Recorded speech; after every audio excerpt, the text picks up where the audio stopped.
নির্বাচনের আগে নানামুখী চাপে পড়ে বাংলাদেশ। এর মধ্যে সবচেয়ে বড় চাপ সৃষ্টি হয় মার্কিন ভিসা নীতি নিয়ে। ভোটকে কেন্দ্র করে এ ভিসা নিষেধাজ্ঞার ঘোষণা দিয়েছিল যুক্তরাষ্ট্র। এদিকে কদিন পরেই অনুষ্ঠিত হবে পাকিস্তানের জাতীয় নির্বাচন।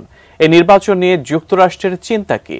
বাংলাদেশের মতো একই ভিসা নীতি অনুসরণ করা হবে কি পাকিস্তানে? 30 জানুয়ারি সারা দেশে জাতীয় পতাকা নিয়ে শান্তি সমাবেশ করবে আওয়ামী লীগ। শনিবার ঢাকা মহানগর দক্ষিণ আওয়ামী লীগের শান্তি ও গণতন্ত্র সমাবেশে এই কথা জানান দলটির সাধারণ সম্পাদক ওবায়দুল কাদের।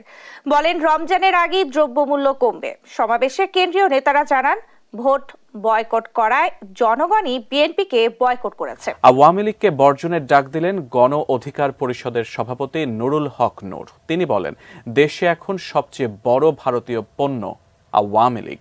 আইন শৃঙ্খলা রক্ষাকারী বাহিনী, প্রশাসন, সাংবাদিক, বুদ্ধিজীবী সহ সব মহলে ভারতীয় এজেন্ট রয়েছে। দেশে একসঙ্গে দুটি সংসদ রয়েছে দাবি করে তিনি বলেন, এই অবৈধ সংসদের অধিবেশন ডাকলে তারা সংসদ অভিমুখে কর্মসূচি দেবেন। আরো খবর জানতে আমাদের ইউটিউব চ্যানেলে সাবস্ক্রাইব করুন এবং বেল বাটনে ক্লিক করে অ্যাক্টিভ থাকুন। দর্শক শ্রোতা, ভিসা নীতি প্রয়োগ করতে যাচ্ছে যুক্তরাষ্ট্র। আবারও নতুন করে কর্মসূচি দিলেন সেই যুক্তরাষ্ট্র বাংলাদেশকে নিয়ে। সুপ্রিয় দর্শক, আজকের ভিডিওটি অত্যন্ত গুরুত্বপূর্ণ হতে যাচ্ছে। যুক্তরাষ্ট্র কার কার উপরে ভিসা নিষেধাজ্ঞা দিচ্ছে সে বাংলাদেশের উপর। দর্শক শ্রোতা, রীতিমতো সকল তথ্যটি জানতে অবশ্যই সম্পূর্ণ ভিডিওটি না টেনে দেখুন। দর্শক শ্রোতা, এদিকে সংসদকে ঘেরাও করার জন্য নতুন করে কঠোর আন্দোলনের কর্মসূচি দিয়েছেন সেই বিপিনুর। এমন কিছু মন্তব্য করেছেন আর এমন কিছু হুঙ্কার দিয়েছেন যে ভিডিওটি দেখলে, যে কথাগুলো শুনলে আপনার গায়ের পশম দাঁড়িয়ে যাবে। অত্যন্ত গুরুত্বপূর্ণ আজকের ভিডিওটি। একটু লম্বা হয়ে যাবে, একটু বড় হয়ে যাবে, কেউ স্কিপ করে যাবে না। সম্পূর্ণ ভিডিওটি দেখে তারপর আপনার মতামতটি কমেন্টস করে জানাবেন। দর্শক শ্রোতা, বিএনপি কালো পতাকা মিছিল এমনকি মহাসমাবেশে ডাক দিয়েছেন 30শে জানুয়ারি। সেই সাথে সাথে একই দিনে কর্মসূচি ঘোষণা করেছেন 30শে জানুয়ারি আওয়ামী লীগের হবে শান্তিপূর্ণ সমাবেশ ও কর্মসূচি ঘোষণা করেছেন ওবায়দুল কাদের। দর্শক শ্রোতা, রীতিমতো আজকের এই ভিডিওটি দেখলে আপনি অবাক হয়ে যাবেন। সবকিছু মিলিয়ে অত্যন্ত গুরুত্বপূর্ণ হতে যাচ্ছে আজকের এই ভিডিওটি। কেউ স্কিপ করে যাবেন না। দর্শক, আমরা সেই ভিডিওতে চলে যাব। সেই ভিডিওতে যাওয়ার আগে সবার প্রতি ছোট্ট একটি রিকোয়েস্ট থাকবে, আপনি যদি আমাদের এই চ্যানেলে নতুন ভিউয়ার্স হয়ে থাকেন, দয়া করে প্রতিদিন সবার আগে আপডেট নিউজগুলো পেতে আমাদের এই চ্যানেলটি সাবস্ক্রাইব করে রাখুন ও কষ্ট করে ভিডিওটি একটু শেয়ার করে দিন। একটি লাইক দিয়ে দেখতে থাকুন সম্পূর্ণ ভিডিওটি। নিহতের প্রতিবাদে গণবিক্ষোভ কর্মসূচির আয়োজন করে বাংলাদেশ যুব অধিকার পরিষদ। কর্মসূচিতে গণ অধিকার পরিষদের একাংশের সভাপতি নুরুল হক নূর বলেন, প্রতি মাসে সীমান্তে 5 থেকে 7 জন বাংলাদেশিকে হত্যা করা হয়। সীমান্তে হত্যা বন্ধে কেন রাজপথে দাঁড়াতে হবে? এটা রাষ্ট্রের দায়িত্ব। দেশের স্বাধীনতা, সার্বভৌমত্ব সুরক্ষা দেওয়া, সীমান্তে বিজিবির সদস্যদের নিরাপত্তা নিশ্চিত করা সরকারের দায়িত্ব। ক্ষমতার জন্য আওয়ামী লীগ ভারতের গোলামি করছে বলেও অভিযোগ করেন তিনি। আমার একজন বিজিবি মরবে, তোমার কাছে বিচ্ছিন্ন ঘটনা, আমার সামনে থাকলে আমিও মাইরা বলতাম বিচ্ছিন্ন ঘটনা।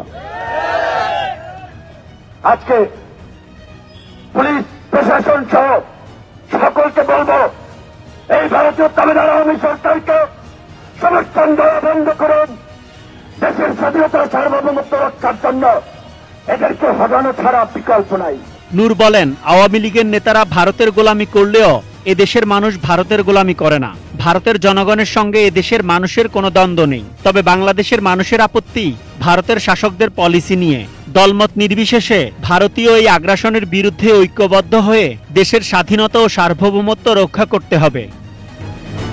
পর জাতীয় নির্বাচনের পর রাজধানীতে আবারও শান্তি সমাবেশ করলো আওয়ামী লীগ।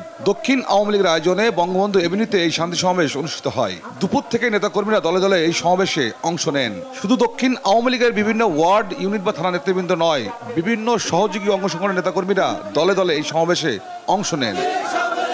সমাবেশ শুরুর আগে পুরো গুলিস্তান এলাকা নেতাকর্মীদের পদচারণায় ভরে ওঠে। শান্তি ও গণতন্ত্রের সমাবেশে বক্তব্য রাখেন আওয়ামী লীগের কেন্দ্রীয় নেতারা। তারা বলেন, আন্দোলনের নামে কোন ধরনের সহিংসতা করলে কোনো ছাড় দেওয়া হবে না। নির্বাচন বানচাল করে, রাজনীতি করে, ষড়যন্ত্রের মাধ্যমে ক্ষমতায় যাওয়ার স্বপ্ন দেখেন, তাদের জন্য একটা বার্তা দিয়েছে। নির্বাচন কোন একটি দল বয়কট করলো বা বর্জন করলে তাদের কিছুই যায় আসে না।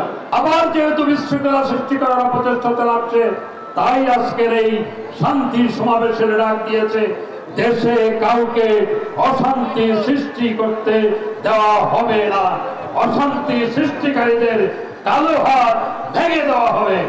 আপনাদের এখন সময় এসেছে জাতির কাছে ক্ষমা চেয়ে আপনারা সুস্থ রাজনীতিতে আপনারা ফিরে আসেন। দক্ষিণ আওয়ামী লীগের সমাবেশে প্রধান অতিথি হিসেবে যোগ দেন আওয়ামী লীগ সাধারণ সম্পাদক ওবায়দুল কাদের। বিএনপিকে ভুয়া দল উল্লেখ করে 30 জানুয়ারি সারা দেশে শান্তি সমাবেশের ঘোষণা দেন আওয়ামী লীগ সাধারণ সম্পাদক। তৈরি হয়ে যান, 30 তারিখে আবার কালো পতাকা মিছিল। আওয়ামী লীগের নেতা কর্মীরা মহানগর, জেলা, সকল উপজেলা সেদিন আপনারা লাল সবুজ পতাকা হাতে গণতন্ত্র। এদিকে বিপি নূর বলেছেন যে সংসদ ভবন ঘেরাও করবে, সেই কথাটি কতটুকু যুক্তিসঙ্গত? এমনকি সে আওয়ামী লীগ একই দিনে বিএনপিও সমাবেশে ডাক দিয়েছেন, এমনকি আওয়ামী লীগ একই দিনে কর্মসূচির ঘোষণা করেছেন। দর্শক শ্রোতা, রীতিমতো আজকের এই ভিডিওটি আপনার কাছে কেমন লাগলো অবশ্যই কমেন্টস করে জানিয়ে দিবেন। দয়া করে ভিডিওটি শেয়ার করে দিবেন। সবাই ভালো থাকুন, সুস্থ থাকুন। দেখা হবে আবারও পরবর্তী নতুন একটি আপডেট নিউজ নিয়ে। আল্লাহ হাফেজ।